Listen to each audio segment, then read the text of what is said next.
All right, now we've got Kirils Solovjovs with impact of the domain name dropcatching on business security. Thank you. Hello, everybody. So me and some of my colleagues were doing some research over the summer. Let me ask you a couple questions here. When was the last time that your non-IT friends, right? Some of you have some friends, and some of those friends may be non-IT friends. When has any of them typed something like an IP address lately? Well, never, right? Because the reality is that today, almost 100% of all non-malicious connections start with a DNS request. Even I have to think thoroughly to try to remember when did I actually use an IP address. I actually remember for this project I did use an IP address because I didn't want my connections to get logged into the DNS honeypot, but I'm getting a bit ahead of myself here. So DNS is basically the blood of the internet, right? One of the protocols that is everywhere. And let's look at domain expirations. You see, most domains aren't free. There are actually some free domains out there. .tk at least was free some time ago. Some ccTLDs offer some specific domains for free, a limited amount. But most domains are not free. So there are different reasons why a domain can expire. For example, negligence is one of those reasons. You just forgot to renew your domain. You get the grace period, you ignore it, you're on super cool vacation somewhere in the Caribbean and you don't have access to email, right? That happens. And you just forgot to renew it. Or maybe you have set it to auto-renew. You've entered your credit card data, but credit card expired. It happens in a year or maybe 5 years. You can also decide to abandon a domain. For example, this is especially true for commercial domains for commercial entities. You have a project, like let's say it's a bank, and you have a project for 1 year or 2 years, it's some campaign, and then they drop the domain because they don't need it anymore.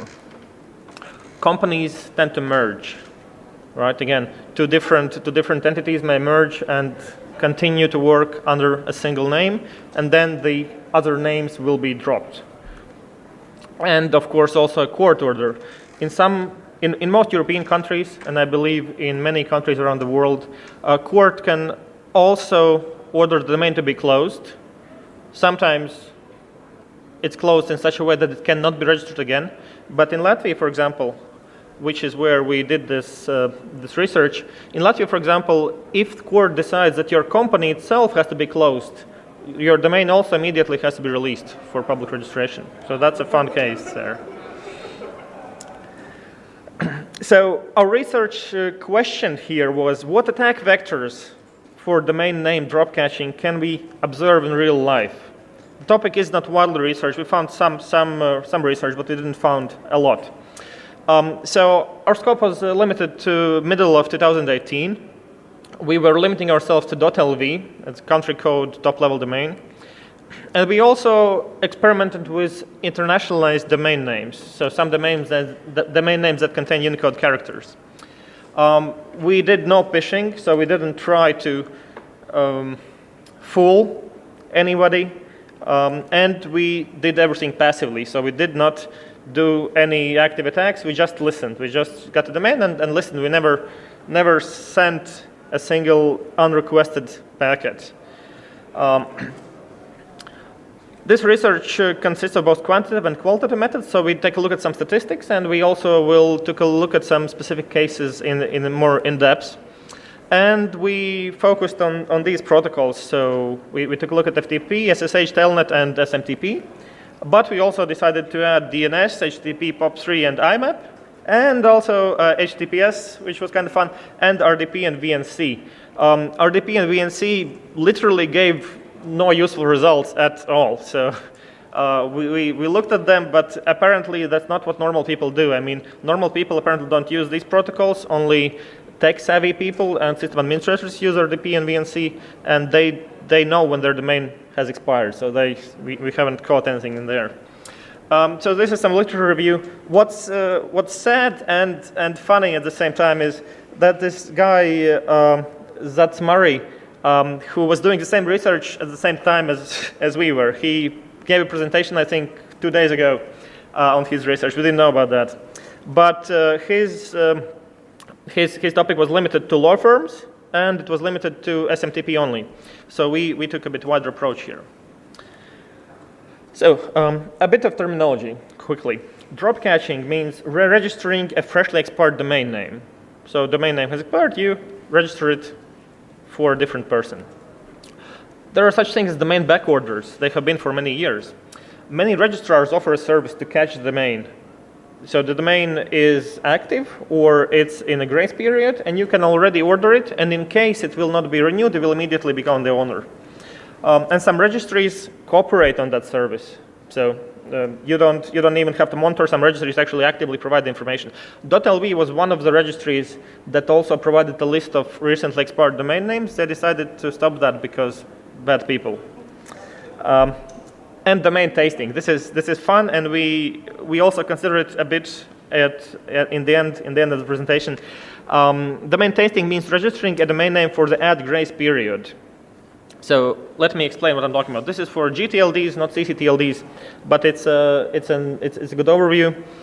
So when you register a domain, you have ad grace period, which was at the time mandated by ICANN, which allows you to cancel your domain and get your money back. It was like that, I think, 20 years ago. Then they started charging 20 cents for that service for getting your money back, and then most of the registrars have actually increased it, this amount. Anyway, so when you register a domain, you can actually cancel it after a while and get all your money back. So that's what people who do domain tasting do. So this is how a normal life cycle of a GTLD looks like, right? You create it, you have it for 1 year or more. Then there's an expiration date. There is auto renew grace period. And then there's redemption period, and then it gets deleted with time. Now for .lv, we looked at the documentation. We observed it empirically, and we talked to some people in there, and this is what we got. It's a bit more simpler in a way. By the way, fun fact that I should have known, but I didn't realize until putting this presentation. In every EU country, you can get at least 14 days free domains because you can return them as a service. Anyway, in Latvia, it's 21. 21 days after registration, you can actually not pay for it, and only then it gets stopped and cancelled. And then you have your full year if you pay for it. If not, it goes to RGP, and then it gets basically blocked for 30 days, and after 30 days, someone can register it again. So this is how it looks. With green, we have everything working. With orange, we have when information is still in the WHOIS database, but domains are actually do not resolve. .lv do not employ this deletion period of 5 days. They immediately delete it after RGP has passed, after renewable grace period has passed. So that's it for theory.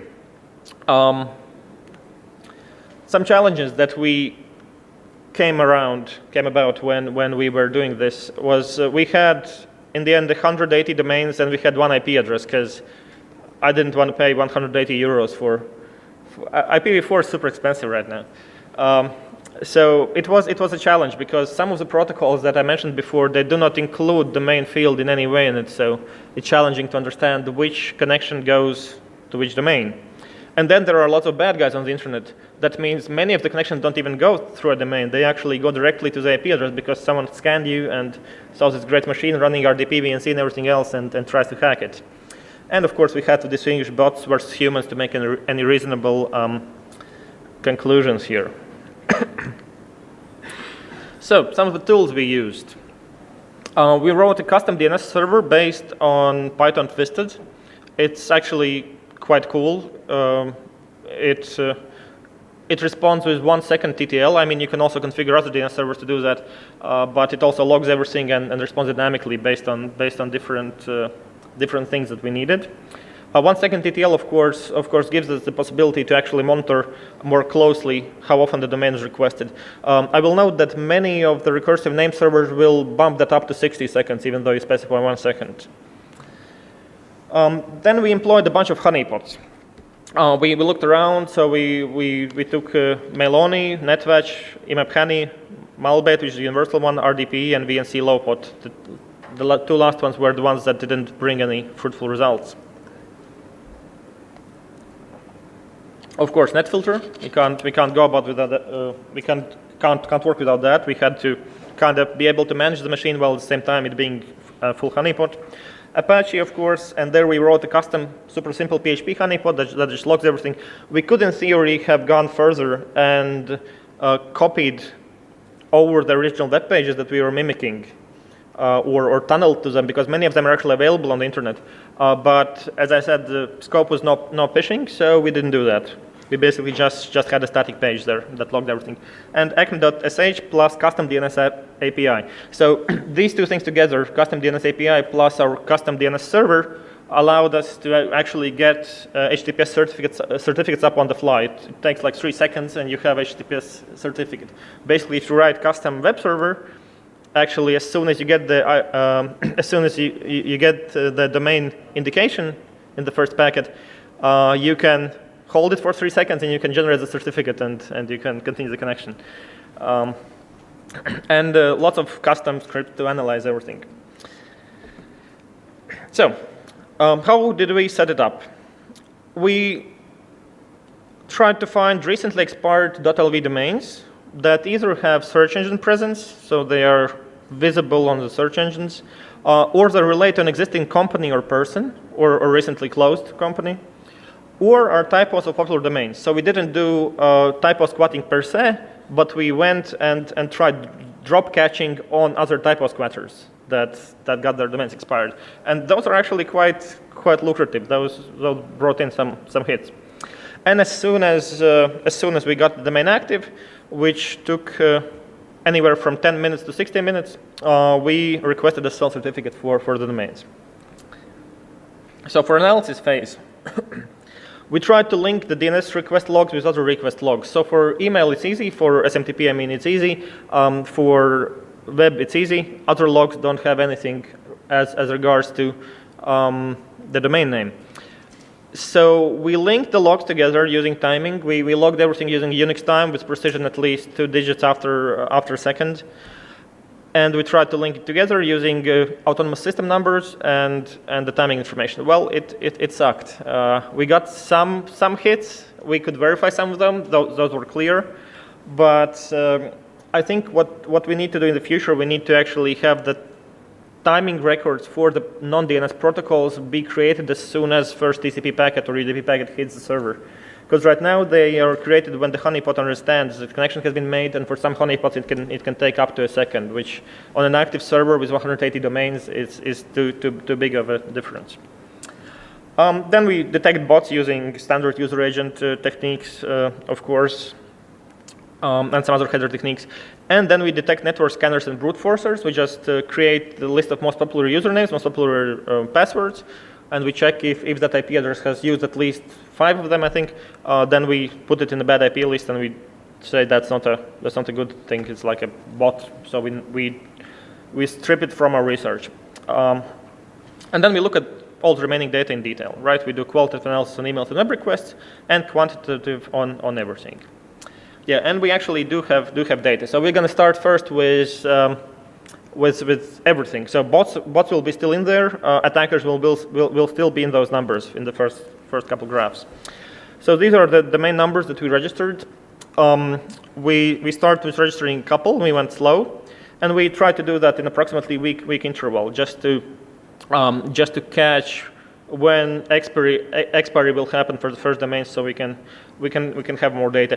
We did have to use some complex formulas to actually be able to provide reasonable output because of the time for each domain was different, but we managed.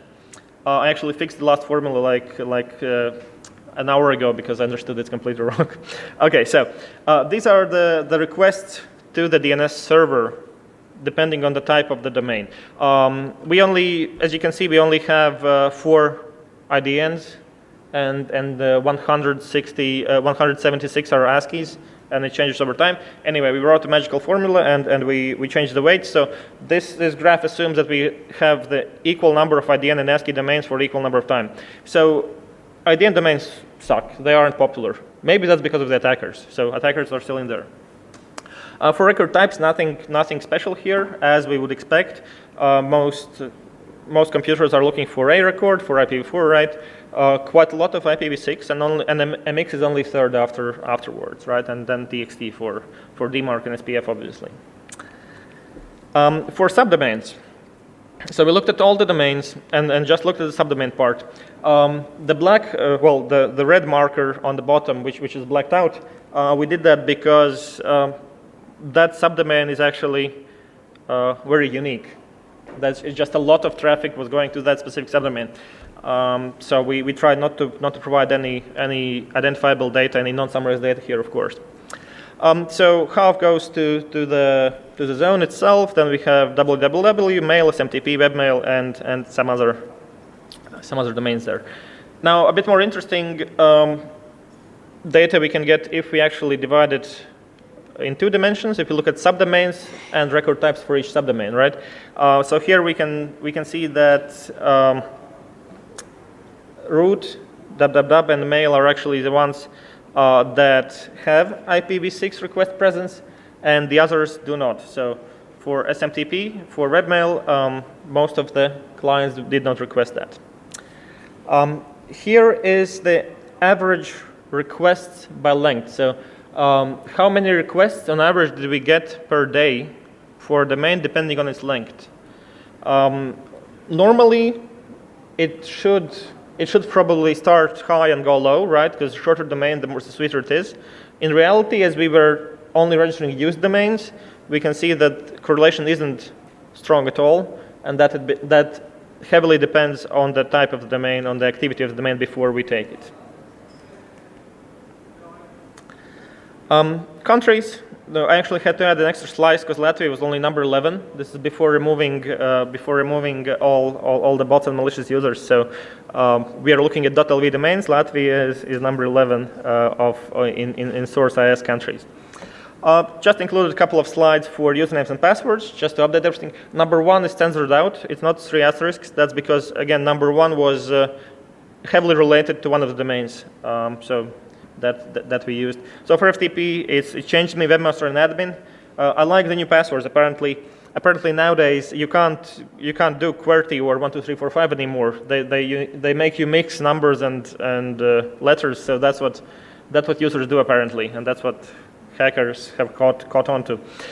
For SSH here, root admin test. Nothing new here. SSH is kind of the same. I was a bit surprised about number 9 in passwords.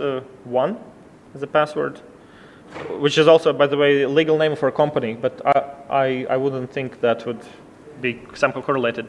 For telnet also, so we can see the nice backdoor here, password number 6, right, of course. So we had some open relay attempts. We expected more, but we only got like 9% of emails coming in that assumed we are an open relay and try to send stuff through us. Maybe if we leave it open for more, then more open relay attempts will come, but actually 90% went for the actual domains that we have registered to the IP address. For web requests, we have more than half bots and quite a little number of real users, which is actually the case for any low bandwidth site these days. So this is quite a good number here. Okay, now from now on, let's look only at legit data, only at data that actually pertains to real users, not to bots, not to scanners. So registering. Okay, I think this is mixed up. Registering HTTPS was worthwhile. We got 1.7% HTTPS, not 98.3. So 1.7% HTTPS, which isn't a lot, but it means that we got an extra almost 2% just because we got valid certificates. And users trust that more, of course. If we were inclined to do phishing, we would be able to use HTTPS in combination with a reasonable looking website to actually get something out of that, but we weren't doing that. Now for methods, mostly get and a bit of post. So post is what we're looking at. If those are some scripts utilizing an API on a host that has expired, we may actually get some credentials. We may get some other private information through that. Referrers for web. So again, these are only legit users. No referrer, 85%, which was to be expected. Coming from other side, 10%, and from host itself, 3.4%. Now, for host itself, it's a bit strange to see that, right? Because we kind of had this one web page on there with no links. But we think what happens is that many browsers actually override the referrer with the host that it's going to. So that's what we're seeing. But looking at some other headers, we also noticed that small amount of those are actually coming from a cached version of that web page somewhere on the internet. Now, looking at cookies that got passed when requesting our web pages, we see Google Analytics at number 1, of course. We see some session IDs, and we see developers not knowing how to do cookies. Because I said cookie name expire, cookie name pass, cookie name max agent, and so on. It's quite a lot. So we looked at our script 3 times, and it works correctly. So I don't know why are clients sending cookies with these names. It's a bit strange. Usually they should be cookie parameters. Now for web subdomains specifically, we see a bit of different pattern here. We see web disk in addition to webmail, and we see cPanel and autodiscover and forum, which are also quite popular. Of course, the most popular is without www. I remember 10 years ago, www was the most popular one, and typing it without wasn't such a common thing nowadays. Users usually do just that. Now, web for countries. So after removing all the malicious activity, all the bots including, we actually get Latvia at position number 2, which is reasonable. It actually shows that our data is, well, it has some merit to it. Now, email is a very fun part. So we just set up an email server, right? That is a catch-all email server. It receives everything, it logs it to the file system using some safety measures, and we looked for attachments. So most of these are source sender domains, by the way. This mbe.it. The first one is actually just pure spam. They just sent in 2,000 spam emails from almost the same from the same domain to mostly the same destination address. I don't know what their deal is, but that's what they did. Some of them have attachments, right? Lot of bounced emails have attachments, and what caught our attention are these 2 completely blue parts of the graph. Number 5 and 3rd from the right. 3rd from the right also turned out to be completely spam. So it's just someone spamming every time with an attachment.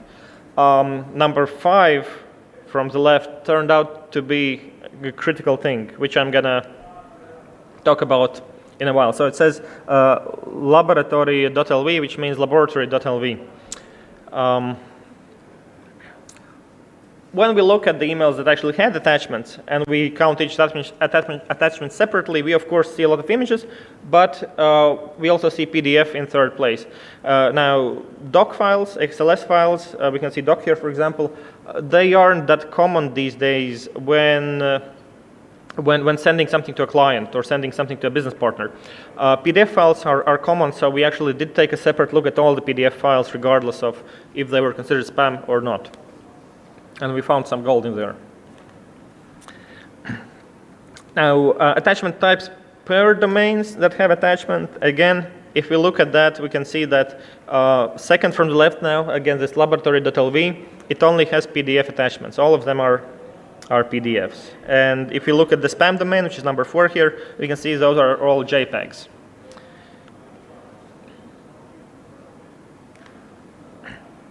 Okay, so that's all for quantitative data. Let's look at some examples, some cases in deeper. So when we registered a bunch of new domains, we immediately became aware that we are now a torrent tracker because apparently one of the domains was a torrent tracker, and now we started getting torrent clients. I'm not too well versed in torrent clients, but I guess we could be able to make it do something. Probably not code execution, but mess up files or something, right? So that's kind of cool. You can also track people who do stuff. Then this is very interesting. We got cron requests from abandoned WordPress instances and some other abandoned software. So this is WordPress 4.7.10, which is, well, quite old. So the thing is, what happens with this request? Of course, the good parts are censored out here, but there is an IP address, of course, right? So how WordPress works is on the server that hosts your WordPress, there is some cron-like mechanism that sends a request from that server to itself every hour, every day, whatever, every period of time, which means that we immediately know what IP address the web page is on, even if it's been moved after the domain expired and they moved it somewhere to a private location. So what we can do if it's an old version of WordPress, in theory, we can rewrite our DNS to point to their IP address, and then we can log in basically into the WordPress or other old software. So these cron-like requests coming from server software over the web are actually quite a good indicator. We can of course also use DNS history databases to do that, but in case they actually wanted to, just move it away, they know it's insecure, they want to move it away, store it for some time, we can actually see where it is. So it pings back home that way.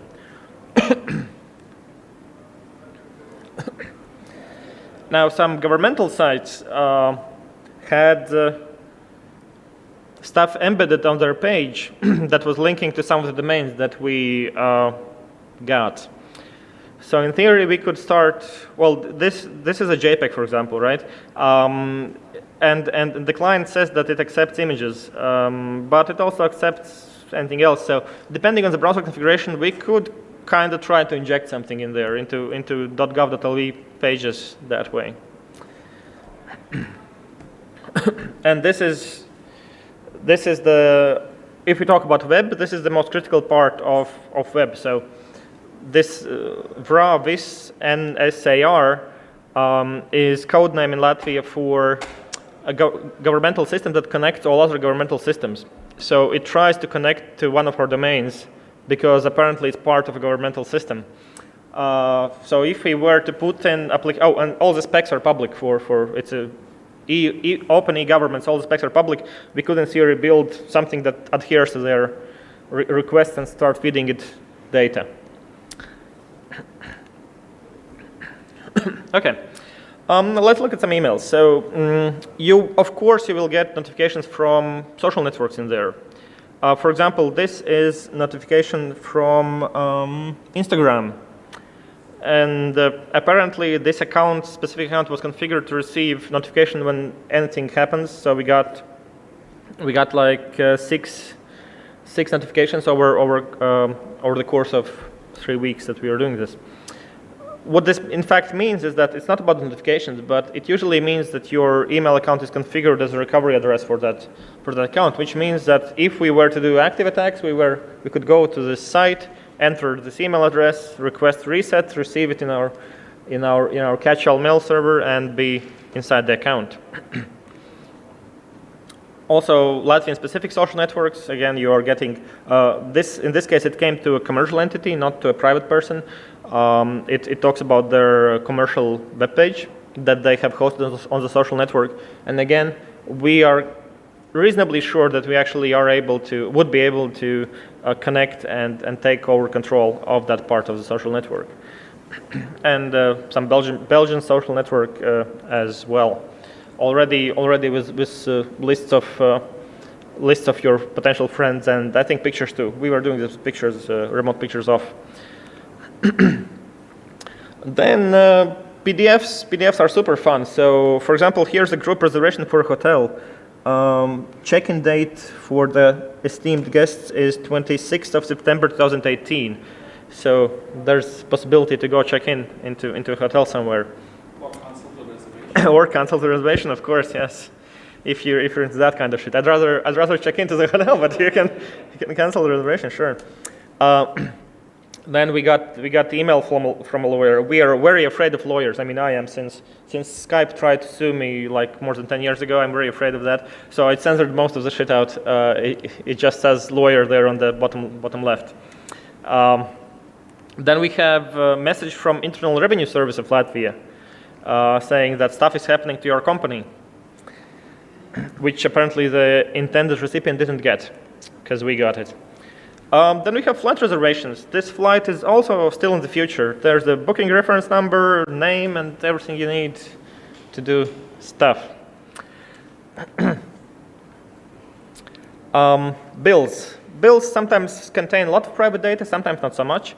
In this case, which you can't see because I blacked it all out, it contained like everything, from the personal ID to addresses, phone numbers, emails, of the individual involved. Cheap hosting, actually. It's like 3.5 euros per month. Here's the telecommunications bill. Now, what I think about this, about telecommunications bill, I think you should be actually able to call up the company using the client number there. I mean, when I try to call this telecommunications company, they usually ask for your client number and then your password. If you don't know your password, they ask you, well, how much did you pay us last time? Do you have any debts and stuff like that? And it's only here in this email. So I'm thinking maybe you could kind of convince them to think that you are him or her with this information that you got here. You of course have the amount to be paid as well in here. Overdue payment notifications, of course. Very similar to a bill again. Now we get to some interesting stuff. So this is electronically signed official letter from the government to a company. It says basically here are news regarding your company, how regulations will change and how will you benefit from it. Again, the recipient apparently never received it, unfortunately. Here's something even more interesting. This isn't so the previous one is like a mass mail. It basically goes to 1,000, maybe 10,000 companies. This one is specific to a single individual or a single company. This is a different branch of the government saying that basically we have approved the thing you wanted to do with your company, or we have not approved it in a different case. Now, GPS tracking. Apparently, some people still live in like 5 years ago, and they receive GPS tracking alerts to their email rather than their app or wherever. So this says that your car is not in the object. There's object name and address, and then there's time when it's not there. So when it's leaving. So this is a legit bank statement. We got like 10 of these, I think. It had everything. You know, banks know everything about you. It had your personal ID, your name, surname, your full address, your list of how much funds you had there, which days did you buy what in which shops.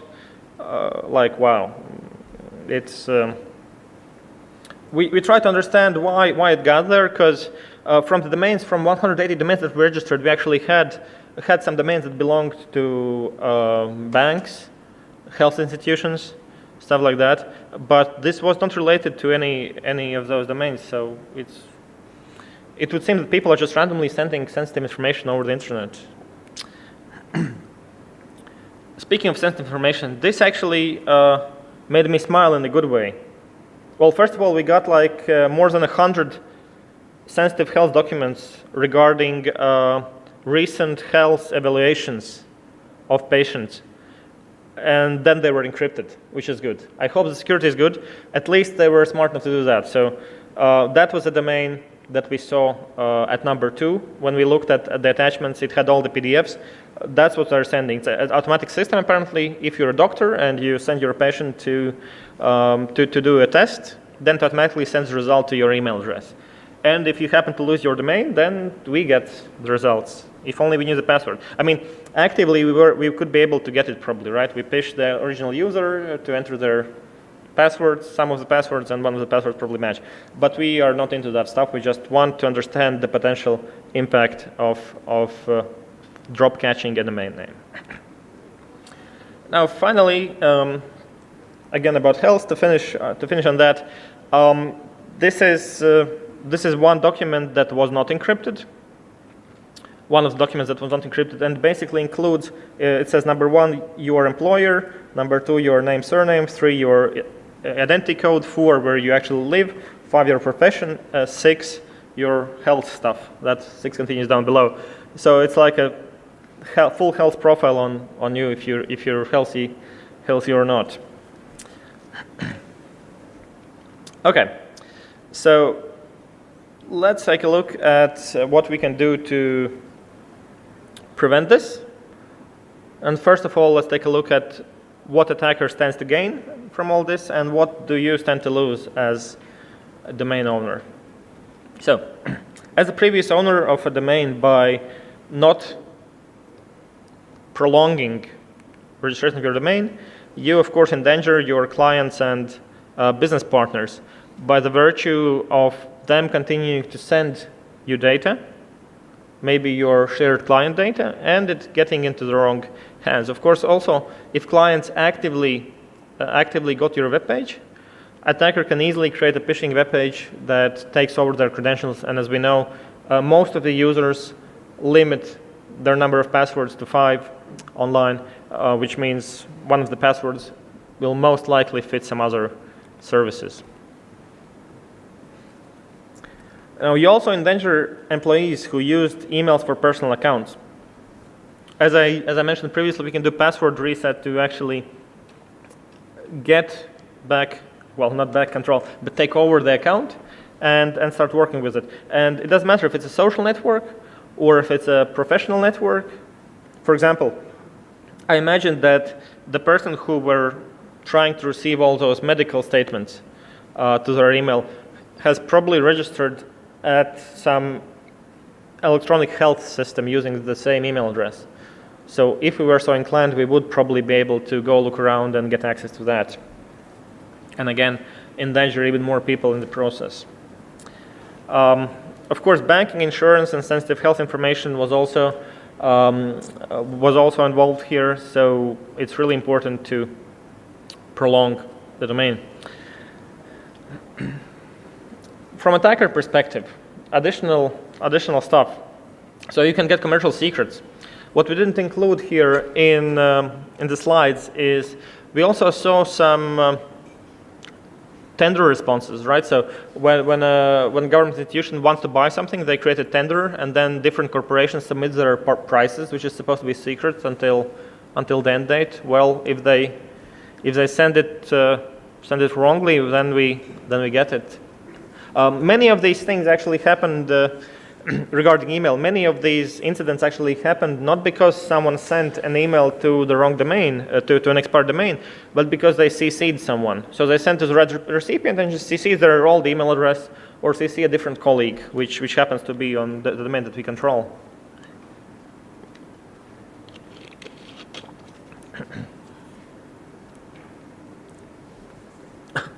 So, old installations of your website, I briefly touched upon that. So, once again, when you have requests coming in from your website itself, like cron-like requests, you're able to understand to get the IP address, you're able to connect to it, and you're able to look around. And if you don't have a domain for your website for months, maybe 6 months after a while, sure as hell you're not going to be updating it.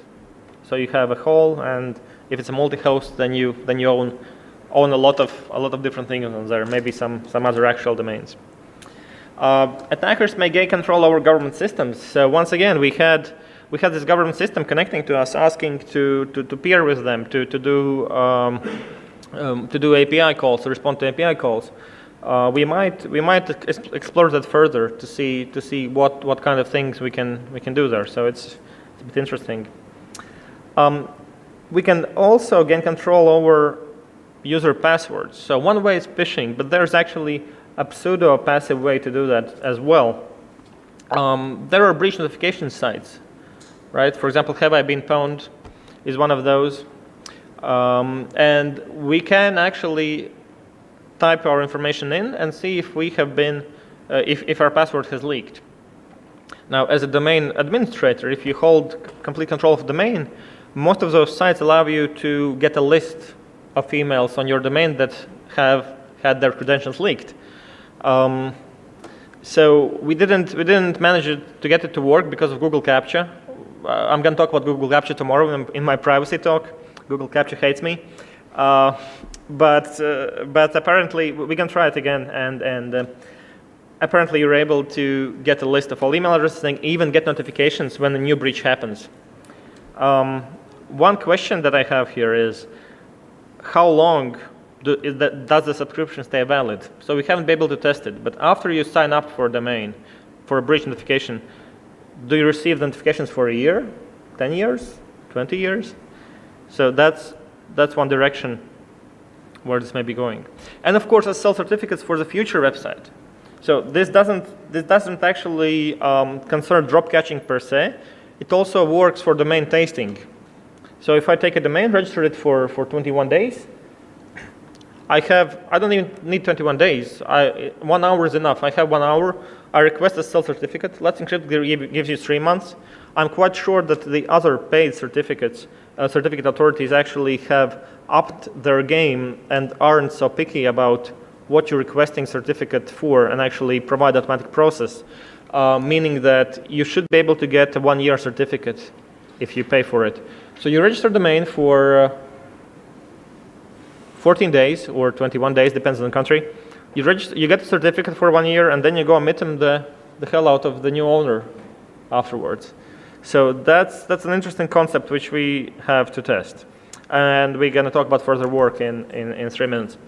So what can you do to protect against this? First of all, use two-factor authentication. If you have to use SMS, use SMS, but they'll probably own you even worse than using DNS drop catching. Use a proper two-factor authentication, anything but SMS or GSM calls, and you're going to be fine for your private accounts. The best thing you can do is pay for your damn domains. I think I've been paying for my domains like forever. The only domains that I dropped are some that are never really used, and it's like 30 domains every year. If you decide not to pay for a domain, then please notify everyone. Notify your partners, your business partners, notify your employees so they understand what's happening. Notify any third parties that are using your API. So for example, what happened here with this domain, which government tries to connect to, they should have notified the government that, sorry, we aren't doing that anymore, we don't have a domain, please stop sending API requests. Otherwise, bad guys can come and screw up your system. Luckily, we're good guys, so we haven't done that yet. So also, remove all the email addresses from online accounts. That goes without saying, right? Use whatever, use your personal domain, use Gmail, whatever floats your boat. And one innovative approach that we are proposing is checking for suspicious behavior of mail servers. So it's probably something that has to be discussed in an RFC, but I have some ideas how mail servers should be able to try to understand if they are about to send a mail to an imposter. Right? If it's recently changed NS request, NS record, if it's currently accepting all addresses, right? There are some domains, legit domains that accept all addresses. Many of us configure our domains to be catch-all domains, but these two parameters together, a new NS record plus accepting all emails, should probably raise a red flag for a mail server. The mail server should do checks for that before sending out an email. Now for further work. We want to gather a larger, more representative data set. We did see that the domains we registered were missing some lengths. For example, we went from, I think, 18 to 23, so we were missing domains of length between there. And we want the graphs to be more normalized, so we need a larger data set there. And we want to practically verify the following 3 attack scenarios. So we want to use, as I already mentioned, add grace period to requested self-certificates valid for as long as possible. After we get the certificate, we wait for the domain to be registered by a legitimate party, and then we can meet connections to the domain after it's been re-registered. So there are some some mechanisms that can prevent that, right? You can use HPKP, so keeping, which isn't really that fun. I understand that the internet community is dropping it in favor of domain transparency, certificate transparency, but certificate transparency doesn't really help with that thing. I mean, they can get information that there's a valid certificate for the domain, and they can try to request cancellation of the certificate. But I wonder how that's going to go. And after we do this practical attack, we would write an advisory if we really conclude that the current SSL isn't as secure as it should be in this specific scenario. We also would like to do an active attack and locate and access the old servers by looking at these cron-like requests that we keep getting. Funny enough, the first cron-like request we were getting actually came to a legitimate domain name. So we have a domain name to manage this honeypot, and it's one of the domain names that I have owned it for like 5 years. And as soon as I added this domain name, we started also getting stuff to that domain. So 5 years later, someone is still running WordPress somewhere on that domain and it's still alive and kicking and trying to access cron. So we might ping back and take a look at the WordPress at some point. And finally, register breach notification alerts for domain and wait. So we just would subscribe and we see how fast do we get canceled. How long do we have to wait to stop receiving notifications about users that aren't our users anymore. So that's all I have for you today. I hope it was interesting and enlightening, and if there are any questions, I'm happy to answer them.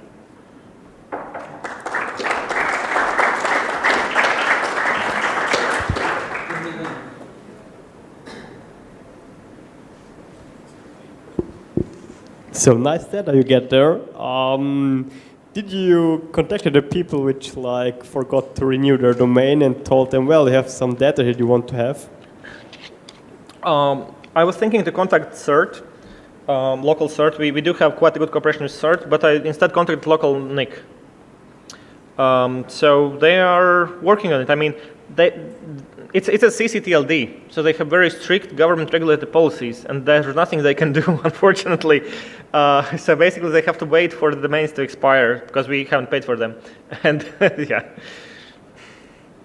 But about contacting the actual companies involved, well, we have bad experience with that when doing responsible disclosure. So we'd rather go either through CERT or through NIC. Any more questions? So some of the scripts are probably going to be up on GitHub sometime when I don't have anything better to do, and yeah, you can play around with those. Oh, the best scripts are actually the scripts for making the graphs. I spent like 6 hours tuning the graphs, and now I have auto scripts that make them. So I can confirm fancy scripts. How much money do you spend for all the domains and the research? 0. So if there are free domains or what? No, there aren't free domains. So what happens is that we use this get and add refund. grace period. Yes, add grace period, which is 21 days. In Latvia, you don't even have to pay for the 21 days, so you don't have to worry about getting the money back. So yeah. Did you try to get it, refund, and get it again? Or are they again blocked for some time? Oh, they are blocked for 30 days. We have this redemption grace period afterwards, which you can still pay for it, but it's not working. So either you pay for it or you skip 30 days. So it's 21.30, 21.30. So it's for some TLDs, I hear it's 50-50 or even better. Here is below 50. So the active part.